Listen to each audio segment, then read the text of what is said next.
Hey, it's Ryan with S&B Tanks, and today I'm going to be showing you how to install and a brief overview of our S&B transfer pump kit that we designed to work with all of our S&B tanks that we've released and are releasing soon.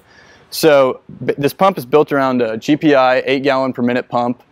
We specifically picked out to be real small and take up minimal bed space, and that was kind of the memo when we designed this whole kit, was minimal bed space.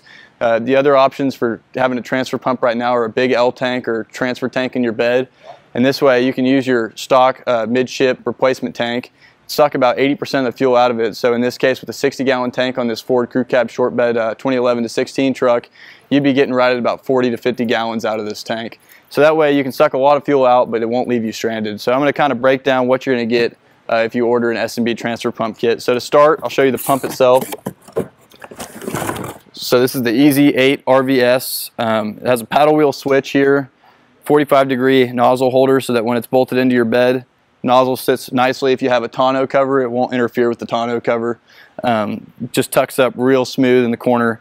And we've basically built a bracket that mounts off these bosses here and goes to the original tie-down hook location in the front driver's side corner of the bed. And that bracket actually lets you retain that tie-down too. So if you have any cargo, you can still strap that cargo down, but it also mounts this pump right up snug to the bed and takes up minimal bed space, as I was talking about earlier. Then you're also going to get an accessory kit. This is a GPI accessory kit. It's going to come with a 12-foot hose. Here's your 12-foot hose. This is what you're going to be pumping through. And then you get a nozzle. Just screws onto that 12-foot hose. And you're also going to get your electrical accessories to wire up your pump. And then S&B provides you with a 3-foot hose with a swivel on the end. And this is real important to have a swivel. When you install this on the S&B tank and feed it up through, if you don't have a swivel, whenever you want to take this, you're going to have to spin your whole pump around in the bed. So we got you a swivel fitting hose right there, and then the bracket itself, this is what's going to mount in the corner and mount that pump right up in front of the wheel well. And then over here is just the electrical wiring that's going to go up to your battery and through whatever switch you need. Now to install this pump, it's real simple. The S&B already has a pre-tapped hole. You're just going to have to drill it out, and we give you the draw straw as well. So just a 5/8 drill bit, any standard drill, and just any crescent wrench is pretty much all you need to install this whole kit, so we'll show you that now. So to start, we're going to drill out that pre-tapped hole I was talking about earlier on your S&B tank. So here's your filler neck, roller vent line, and there's a hole right here, and if you feel inside, it's going to be tapered, but not actually drilled through. And there's a 1/4 of an inch of plastic behind that, so if you didn't want to put a transfer pump in your tank, there's no worries of that ever leaking. But all you do is just take your 5/8 drill bit, make sure you have it square in the hole, and I like to have somebody hold the back. Cayman has a cup underneath, pressed right under this fitting to make sure I get no shavings in the tank. So, and then just drill it out. It's that simple. So you're ready to go put your draw straw in now, and we'll show you that in a second. So now that we've drilled out that hole, this is the S&B draw straw we'll provide you. And so this basically goes down just about 4 inches from the bottom of your tank.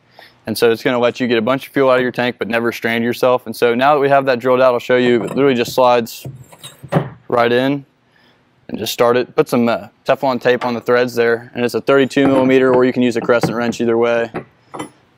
And go ahead and just snug this up, and we'll move under the truck and show you from there. So the final step in preparing your S&B tank is finding the 3-foot hose S&B provided you with, and find the swivel end of it. Put some Teflon tape on that. You're just going to thread that into the draw straw you just installed previously. This is a 1 1/16 inch wrench. Put that on, snug this up, and I'll tighten that down completely in a second. But from here, you're ready to install your S&B tank just as you would if you didn't have the S&B transfer pump kit on it. The only big difference is make sure you route your 3-foot swivel hose over the frame rail with your fill line and vent line. You have to get it over the frame rail to get it up into the bed. And once you have them over the frame rail, follow your S&B instructions, and we'll meet you underneath and show you how to get this up into the bed and to your pump in your bed and mounted. So now that I have my swivel hose running out with my fill neck and vent tube right here, I'm going to try to locate a good spot in the corner of the bed to drill my hole. This can be different on every vehicle, but it's important to just double check from both in the bed and down here that you have nothing interfering with where you're going to drill your hole. Use a hole saw, drill through there, and make sure you deburr the edges and just run this up, and we'll meet you in the bed once you have your hose ran through. So now that we're back here in the bed of this 2015 F250, I found where I wanted to drill my hole. I've already punched it out a little bit right there. But this is going to be different for every corner of every truck, and the bracket we supply is going to be a little bit different too. But for this truck, I'll go ahead and drill my hole out first, and meet back up with you after I do that. So now that I've drilled my hole, we're going to go ahead and feed the hose through from the bottom. So just feed it up through. You're going to need about a foot or two up here, and that's it. So now I'm going to go ahead and unbolt the tie down bracket in the corner here, and these are 10 millimeters. And if your truck has a spray in bed liner, you might need to actually take the extension off the socket and hammer this onto the bolts individually, because they're going to be a little bit bigger than 10 millimeter with the spray on, but it comes right off once you hammer the socket over it. So I'm just going to use an impact to run these out real quick. So now we're going to go ahead and wire up the GPI pump before we go any further in the bed. I'm just using an 11 millimeter socket. Go ahead and pull these 6 bolts that hold the electrical cover onto the electrical housing on, and I'll show you how to terminate your ends in there once I get there. So now that I have the electrical housing off here, you can see your 2 leads inside, positive and negative, and then they supply you with 2 wire nuts. Secure those together with your long lead that goes up to your battery and your switch, and this cord protector. It's going to thread in right here and hold the cord from pulling out. And so we'll go step by step on how to connect all these things. So take your wire guard that I just showed you earlier, thread that into the housing on the pump, and then just take your 2 wires here, thread them through the wire guard, pull them up from the inside of the housing, and using the supplied wire nuts, just twist these wires together and screw your wire nut on. Do the same with your positives.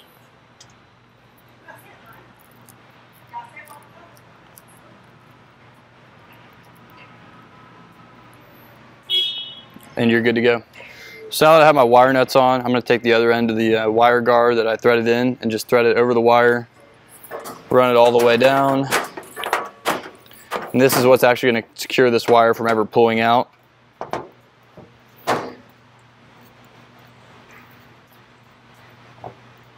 I like to get both these on nice and tight. And now you can see if you pull on this cord, it's completely separate from the wires inside of it. So you're ready to go ahead and tuck these in and get the outer housing back on with those same 6 11 millimeter bolts.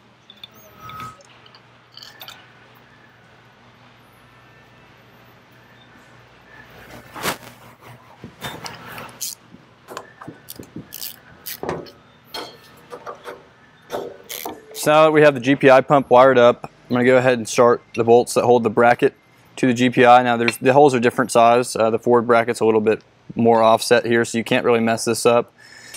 And you're just going to thread these in so that the bracket's pushing away from the pump.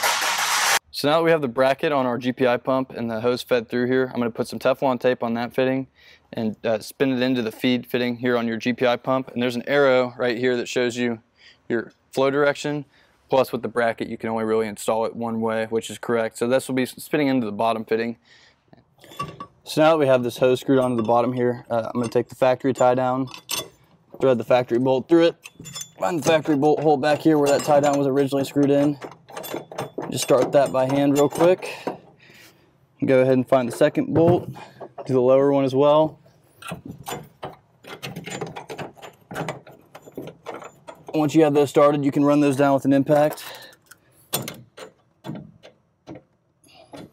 So now we've got the pump mounted here in the side of the bed. I went ahead and routed our electrical from the back port that we wired out of earlier, straight through the same hole that I ran the feed hose from the S&B tank from.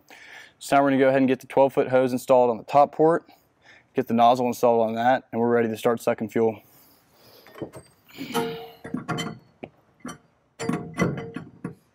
So now that I've got the GPI nozzle onto the 12-foot hose, onto the GPI pump here, you can see what I was talking about earlier.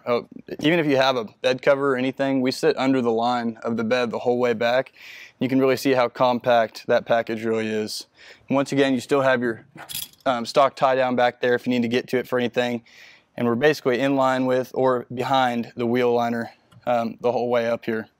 So now that we have our transfer pump installed in the bed, I went ahead and ran my wiring as I wanted it. It's going to be different for everyone on where their switches are, how they want to wire in their pump. This pump also is equipped with a paddle wheel switch, as I mentioned earlier. So when you push the nozzle into the nozzle holder, it automatically turns off the pump. Pull the nozzle out, flip the paddle wheel up, and have your switch on in the cab or however you have it wired, and you're going to have power to your pump. So I'll show you that right now. Just flip the paddle wheel up. We have a 12-foot hose come over here to our transfer pump, or transfer tank that we're going to pump into, and I'll show you. That's 8 gallons per minute right there out of an S&B tank. Well, I'll let that drain out, and then I'll show you that paddle wheel and how it turns it off real quick. Just knock the extra diesel out of the hose right there. Go back into the bed with one hand, nozzles back locked and loaded, and the pump's off. Thank you for your interest in our transfer pump kit. If you have any questions or concerns, please call us at 909-675-1313. We'd love to help you with any questions you have in terms of a transfer pump kit or an S&B tank or anything else. So thanks for watching, and have a good one.